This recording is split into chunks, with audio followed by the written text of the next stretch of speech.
Hello বন্ধুরা, welcome back to my channel Shantanu Mamita চ্যানেলে তোমাদের সবাইকে অনেক অনেক স্বাগত জানাই। আজকে একটা ভিডিও দিয়েছি, দেখেছো তোমরা হয়তো। এর আগে এই ভিডিওটার আগে একটা ভিডিও দিয়েছি, ওটা মনে হচ্ছে আমার বিকেল হয়ে গেছিলো, 4টের পর দিয়েছিলাম ভিডিওটা। সেটা হচ্ছে ম্যান্ডি বিষয়ে ভিডিও। 31st নাইটে ও কীভাবে এনজয় করেছে, সেটা উচিত কি অনুচিত, এইসব বিষয় নিয়ে একটা ভিডিও করেছিলাম। দেখো, কারো খারাপ দেখলে যেমন বলবো, তার ভালোটাও বলবো। ভালোটা বলছি মানে যে খারাপটা লুকিয়ে যাব সেটা নয়। কন্ট্রোভার্সি করি, কন্ট্রোভার্সির মতো কন্ট্রোভার্সি করতে হবে। আজ দোষ করেছে দেখেও সে দোষটাকে মানে নজরআন্দাজ করব, সেটাকে মানে দেখেও যাকগে ওই বিষয়টা নিয়ে বলবো না। আমি তোকে ভালোবাসি, ওর নিয়ে ভালো ভালো কথা বলি, ওর খারাপগুলো বললে আবার পাবলিক যদি আমায় খারাপ ভাবে, না, কখনো না। পাবলিক খারাপ ভাবুক ভালো ভাবুক সেটা বড় কথা নয়। বড় কথা হচ্ছে কেউ যদি একটা ভালো কাজ করে তাকে অ্যাপ্রিসিয়েট করব। সে যদি কখনো সেই একই ব্যক্তি যদি আবার খারাপ কাজ করে, তখন আমি তাকে কথা শোনাতেও ছাড়বো না। এটাই হচ্ছে আমার মেন্টালিটি। তো চলো, এখন চলে এসেছি ম্যান্ডিকে নিয়ে আর একটা ভিডিও করতে। হ্যাঁ, অবশ্যই ম্যান্ডির সাথে ম্যান্ডির সো কল্ড বড় দিদিভাই আছে, ঠিক আছে, দালাল দিভাই। আজ দালাল দিভাইয়ের একটা ভিডিও দেখলাম। খুব চিন্তিত, খুব চিন্তিত, জয়ীকে নিয়ে চিন্তিত। কেন? স্কুল যাওয়ার জন্য ম্যান্ডি ঘুম থেকে উঠেছে, উঠে কি করেছে, আলু সিদ্ধ, ডিম সিদ্ধ, ভাত করেছে। খুব ভালো কথা করেছে, করে তারপরে সব কিছু রেডি করে মেয়েকে ঘুম থেকে তুলছে। তো সেখানে খুব আপত্তি। কেন আপত্তি? ওই টাইমে, যে টাইমে ম্যান্ডি ভাত রান্না করছিল, সেই টাইমে কেন স্যান্ডি ঘুম থেকে উঠে বাচ্চাটাকে রেডি করেনি? এটা হচ্ছে দালাল দিদির প্রশ্ন। তো শোনো, আমি আমি যতটুকু বুঝি, শীতকালের দিন আমাদেরই জানো তো অনেক সময় একটু উঠতে কষ্ট হয়, তবু কাজের চাপে বলো, যে কারণেই বলো, উঠে পড়তে হয়। কিন্তু ছুটি একদিন পেলে মনে হয় না, একটু ঘুমিয়ে নিই। সেখানে স্যান্ডি কাজ করার অভ্যাস নেই, স্যান্ডি একটা ছেলে, ও হয়তো পারবে না রেডি করতে, তাই ও এই বিষয়টাতে ধ্যান দেয়নি। ম্যান্ডি যখন ঘুম থেকে উঠেছে, ম্যান্ডি নিজেই বাচ্চাকে রেডি করবে। ও জানে, ও সেই টাইম বুঝে, ও যখন কোনো কাজ থাকে না, 12টা পর্যন্ত ঘুমোচ্ছে, 10টা পর্যন্ত ঘুমোচ্ছে, 11টা পর্যন্ত ঘুমোচ্ছে, কোনো ব্যাপার নয়। কিন্তু যেহেতু একটা স্কুলে বাচ্চাকে ভর্তি করেছে, ওর এতটুকু চিন্তা আছে যে আমি রান্না বান্না করে মেয়েটাকে তুলে রেডি করে নেব। আর এই একটা জিনিস ম্যান্ডিকে আমি বলবো, ওই ঘুম থেকে তুলেই সবার আগে ভাতটা খাওয়াস না। একটু তাড়াতাড়ি উঠে সকালে হালকা কিছু দিবি খাওয়ার জন্য, তারপরে ভাতটা দিস। আমার মনে হয় এটা, আমি জানি না কার কি মনে হয়, এটা আমার মনে হলো যে সকালে ঘুম থেকে উঠেই ফার্স্ট স্নান করিয়ে দিয়েই ভাত খাওয়ানোটা ঠিক নয় এই বাচ্চাদেরকেই সকালবেলা, তাও আবার শীতের দিনে। ঠিক আছে, তো শীতের দিন হোক বা গরমের দিন হোক, খাওয়াটা একটা অন্য কিছু খাওয়া সকালে দরকার। সে যা হোক, সে যা খুশি দিতে পারিস, অসুবিধা নেই। তো এটা হচ্ছে আমাদের দালাল দিদির আপত্তি, যে স্যান্ডি কেন ঘুম থেকে তাড়াতাড়ি উঠে মেয়েকে রেডি করলো না। ওদিকে যেমন ম্যান্ডি ভাত করছে, স্যান্ডি তো পারতো তাড়াতাড়ি রেডি করতে, সেটাও করতে পারেনি। এটা হচ্ছে আপত্তি। সে তো আমি বিষয়টা তোমাদের সামনে এক্সপ্লেন করলাম। যাকগে, এটা গেল একটা কথা। আমি দালাল দিদিকে একটা প্রশ্ন করতে চাই। তো বাচ্চাদের প্রতি এত নজর কেন? অন্যের বাচ্চার প্রতি এত নজর কেন? সর্বসময় দেখেছি, এক তো নিজের অপছন্দের লোকেদেরকে গালাগাল, অভিশাপ এইসব দিতে ছাড়ে না। যারা বাচ্চাদের মানুষ করে সুন্দরভাবে, সর্বসময় দেখাশোনা করছে, এদের মতো এতটা মানে কেয়ারলেস নয়, সেই সব মায়েদেরকে অন্যরকমভাবে গালাগাল দিচ্ছে, সেই সব মায়েদের বাচ্চাদের অভিশাপ দিচ্ছে। আর ম্যান্ডির বাচ্চাকে ম্যান্ডি ঠিকমতো মানুষ করছে কি করছে না, ঠিকমতো কেয়ার করছে কি করছে না, সেই নিয়ে তাকে কেয়ার করা শেখাচ্ছে। মানে এর ঠিক নীতিটা উল্টো, এর নীতিটা ঠিক উল্টো। যে ভালো করবে তাকেও কোনো না কোনোভাবেও মানে হেনস্থা করবে, আর যে খারাপ করবে তাকে তো হেনস্থা করবেই। এটা হচ্ছে ওর একটা নীতি। আরে বাচ্চা, এখনো পর্যন্ত তুই কোনো বাচ্চা মানুষই করলি না।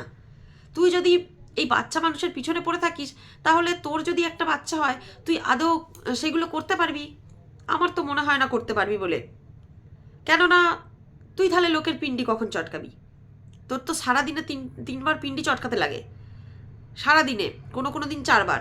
তার সাথে আবার একটা ব্লগিং চ্যানেল আছে, সেই চ্যানেলে বসে আবার বাড়ির কীর্তি তুলে ধরতে হয়, সংসারের কীর্তি তুলে ধরতে হয়, স্বামী স্ত্রীর ঝামেলা তুলে ধরতে হয়। সেগুলোর জন্যও তো তোকে চিন্তা করতে হয় যে আজ কি তুলে ধরবো, আজ শ্বশুর শাশুড়ি পিন্ডি চটকাবো, না আজ স্বামীর পিন্ডি চটকাবো। এইগুলো তোকে আবার ভাবতে হয় সারাদিন ধরে বসে বসে, তবে আমার ভিউজ হবে।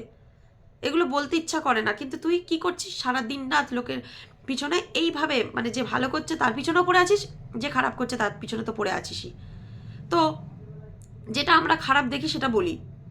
তুই কি খারাপ দেখলেও বলবি, না দেখলেও বলবি, এটা হচ্ছে তোর স্বভাব।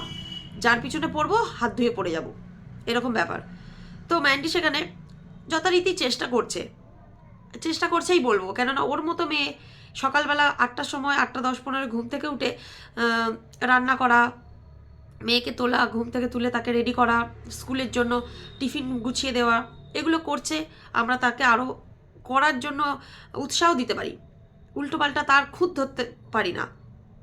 উচিত নয় যে হ্যাঁ তুমি এটা করেছো, পরের দিন আরেকটু ভালো করে করবে জিনিসটা, যেহেতু সবার সামনে ব্লগিংয়ে তুলে ধরছে। তো সে তো গেল আরেক কথা। এবার হচ্ছে বাদুড়িয়াতে গেছিল। বাদুড়িয়াতে গিয়ে তখন যখন ওকে স্কুলে ভর্তি করেছিল জয়ীকে, তখন স্কুলে ভর্তি করে ওর ওই কেচ্ছার জন্য ও নাকি স্কুলে কোনোদিন ক্যামেরা অন করতে পারেনি। ওকে নাকি বারণ করা হয়েছিল, না এখানে ক্যামেরা অন করা যাবে না। এই ঘটনাটা আজ থেকে কম করে কয়েক মাস আগের ঘটনা, যে সময় ও বাদুড়িয়াতে ছিল। আমি এক্সাক্ট টাইমটা বলতে পারছি না, যে সময় বাদুড়িয়াতে ম্যান্ডি ছিল। তো সেই সময়কারের ঘটনা। তাহলে তুই সেই সময় বলিসনি কেন? সেই সময় এসব কথাগুলো কেন বলিসনি? তোর তো সেই সময় এসব কথাগুলো বলার দরকার ছিল, কিন্তু বললি না। এখন একটা একটা করে ওগলাচ্ছিস। ওকে ক্যামেরা অন করতে দিক না দিক সেটা ও যদি তোকে বলে থাকে, তখন তুই তাহলে ওকে সাপোর্ট করেছিলিস কি হিসাবে সাপোর্ট করেছিলিস? ভিউজের লোভে, না বড় ব্লগারের পাচাটার জন্য? কি লাভ হলো বড় ব্লগারের পাচারতে গিয়ে? যে সময়ে মেয়েটা অন্যায় করলো সেই সময় ফুল সাপোর্ট দিলি, আর যে সময় ও অন্যায় করছে না তখন তাকে পুরো ধুইয়ে দিচ্ছিস। কি ধরনের মানসিকতা এগুলো? একটা বাচ্চা স্কুলে ভর্তি হয়েছে, ঠিক আছে, যতটা পারছে করছে, চেষ্টা তো করছে। স্যান্ডি তো ওকে পড়াতে বসায়। এখনকার বাচ্চা সকালবেলা ঘুম থেকে উঠে পড়তে বসা, স্নান করা, স্কুল যাওয়া খুব কষ্টের। আমাদের ঘরেও বাচ্চা আছে, আমরাও দেখতে পাচ্ছি। আমরা নিজেরা সবসময় পেরে উঠি নাই ঠান্ডায়, তো বাচ্চাগুলোকে কি চাপ দেব? বিশেষ করে এই শীতকালটা, অন্য সময়ের ব্যাপার আলাদা। তো স্কুল থেকে ফিরে নাচের ক্লাসে যাচ্ছে, টিউশন পড়ছে, স্যান্ডি হোমওয়ার্ক করাচ্ছে। একটা এইটুকু বাচ্চা স্ট্যান্ডার্ড 1-এ ভর্তি হয়েছে। হ্যাঁ, স্ট্যান্ডার্ড 1-ই তো বললো মনে হয়। তো ভর্তি হয়েছে, সেখানে তাকে যেটুকু করাচ্ছে, সেই মেয়েটা যেটুকু চাপ নিচ্ছে, অনেক। মেয়েটার ব্রেন আছে। কেন বলছি?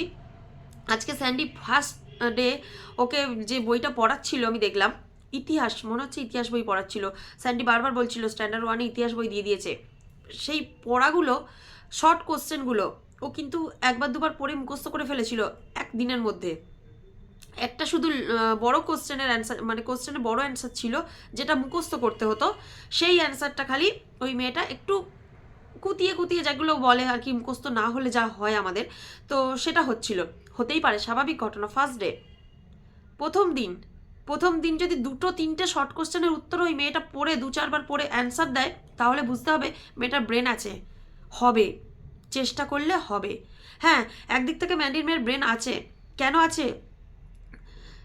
যেসব বাচ্চারা দেখবে মোবাইলের প্রতি বেশি ইন্টারেস্টেড হয়, তাদের ব্রেনটা একটু আলাদা রকমের হয়। তারা অনেক কিছু জানে। তারা যদি একটু ওই মনোযোগটা, যে মনোযোগটা মোবাইলের মধ্যে দিয়ে রাখে, সেই মনোযোগটা যদি পড়াশোনার দিকে দেয়, তারা কিন্তু সত্যি পড়াশোনায় উন্নতি করতে পারে। কিন্তু এখনকার বাচ্চারা মোবাইলে বেশি মনটা দিয়ে দিয়েছে। আমি আমার ছেলের বিষয়ে তুলনা করেই আমি বলছি। ওর ওই পড়াশোনার দিকে যতটা মন দেয়, ও মোবাইলের দিকে অনেক বেশি মন এক সময় দিয়ে দেয়। আর জানে, অনেকটা জিনিস বোঝে, যতটা মানে দেখে ততটা পুরো ঠোঁটস্থ করে ফেলে। সেই জন্য বকুনি খায় যে তুই মোবাইলটার দিকে এত সুন্দর ইন্টারেস্ট দিয়ে সব মুখস্থ করে ফেলছিস, আর পড়াশোনাটার বেলায় করতে বললে গায়ে জ্বর। এটা বকতে হয়, তাকেও বকতে হয়, ঘরের ছেলেকেও বকতে হয় প্রচণ্ড পরিমাণে। অনেক মানে চেঁচামেচি করে পড়াশোনা করাতে হয়, কেননা এখনের ছেলে মেয়ে যারা খুব ব্রেনি, খুব ভালো, তাদের কথা আলাদা, তারা বইয়ের প্রতি একটা আলাদা ইন্টারেস্ট থাকে। আর যারা দেখবে একটু পড়াশোনায় খুব মনোযোগ দিতে চায় না, একটু খেলাধুলা করবো, একটু ফোন নিয়ে ঘাঁটবো, এইসব ছেলেগুলোর পেছনে একটু খাটতে হয়, বকতে হয়। কিন্তু ব্রেন আছে, আমার ছেলেরও ব্রেন আছে। করতে চায় না, বদমাইশি করে, সেটা একটা আলাদা বিষয়। জোর জবরদস্তি সব কিছু করাতে হয়, কিন্তু যেটা করে সেটা মাথার মধ্যে ঢুকে যায়। তো সেরকমই ম্যান্ডির মেয়েরও ব্রেন আছে, ওকে যদি ঠিক মতোভাবে গাইড করে, যেমনভাবে মানে ওর পিছনে পড়ে আছে মা বাবা মিলে, তো সেইভাবে যদি গাইড করে অবশ্যই এই মেয়েটাও উন্নতি করবে মনে হয়, দেখে মনে হয়। এবার জানি না, যতক্ষণ না এই বছরটা পার হচ্ছে ততক্ষণ বোঝা যাচ্ছে না রেজাল্ট কি হয়। কেননা ওকে গাইড করার মতো সেরকম কেউ নেই, মা বাবা থেকেও নেই। ঠাকুমা যতটা করে, ঠাকুমা দাদু যতটা করে, দাদুর হয়তো অত সময় হয় না, ঠাকুমাই করে। আর এখন ইদানিংকাল স্যান্ডি করছে, কেননা এখন আসলে বেশি ইন্টারেস্টটা তো বউয়ের দিকে। কি করবে বেচারা, বাধ্য যাকে বলে, তাহলে আবার একটা অঘটন ঘটবে, আবার সংসারে অশান্তি নেমে আসবে, আবার বাচ্চাটা অথই জলে ভাসবে। সেই ভয়ে ভয়ে ওই বউয়ের পেছন পেছন ঘোরে দিনরাত। সেটা বোঝা যায়, সেটা দেখলে বোঝা যায়। এটা দোষ নয়, এটা হচ্ছে স্যান্ডির মানে অগাধ ভালোবাসা যাকে বলে। কিন্তু এই দিকটা দেখতে গিয়ে না মেয়ের দিকটা একটুখানি লুজ দেওয়া হয়ে যাচ্ছে। যাকে আমি চাইবো যে, আমি বলবো যে যেভাবে মেয়েকে দেখাশোনা করছে, ম্যান্ডি যে মেয়েকে ভালোবাসে না তা নয়, কিন্তু ওর মনটা না উড়ু উড়ু হয়ে আছে, এটাই হচ্ছে মেন সমস্যা। ও কখন ফটকে অন্য কিছু করে ফেলবে সর্বসময় স্যান্ডি না আতঙ্কে থাকে। কেননা ও নিজের মর্জির মালিক, অগাধ টাকার মালিক হলে মানুষ নিজের মর্জির মালিক হয়, সেটা হয়ে গেছে ম্যান্ডির দশা। অগাধ সম্পত্তি বলছি, অগাধ টাকা পয়সা সোনাদানা সমস্ত কিছু হয়ে গেছে, যার জন্য ওর আজ আর মনে হয় যেন আমার কাউকে প্রয়োজন নেই, আমার কথা শুনে সবাই চলবে, আমি কারো কথা শুনবো না। কিন্তু ওর মেয়েটার মনটা কিন্তু ওরকম নয়, প্রাণোচ্ছল একটা মেয়ে। আজ তার জীবনটা শেষ করে দিয়েছে প্রথম থেকে তার মা বাবা, তারপরে শেষ করেছে ওই একটা থার্ড পার্সন এসে, নাহলে বেশ ছিল, দিব্যি ছিল। আর এর মধ্যে স্যান্ডিরও দোষ আছে, শুধু ভালোবাসি করলেই হয় না, তার যথাযথ মর্যাদা দিতে হয়, সেই মর্যাদাটা কোনোদিন পায়নি। তাই আজ বলেও লাভ নেই, কিছু করার নেই। তো এটাই এইগুলোই বলার ছিল এই বিষয় নিয়ে। তো এটাই বলবো যে ওই স্কুল যাচ্ছে ভালো, খুব ভালো কথা, ভালো করে পড়াশোনা করুক এটাই চাই। আর ওই দালাল দিদিকে বলবো দয়া করে ওর পিছনে পড়ে থাকিস না, একটু শান্তিতে দুদিন ছেড়ে দে না, দেখ না কি হয়। বাকি কন্ট্রোভার্সি ক্রিয়েটাররা তো কেউ এরকম করছে না, তুই একা করছিস। তবে অন্যায় দেখলেও কেউ ছাড়ে না, 31st নাইটের ব্যাপারটা সবাই বলেছে, কেউ ছাড়েনি ওকে।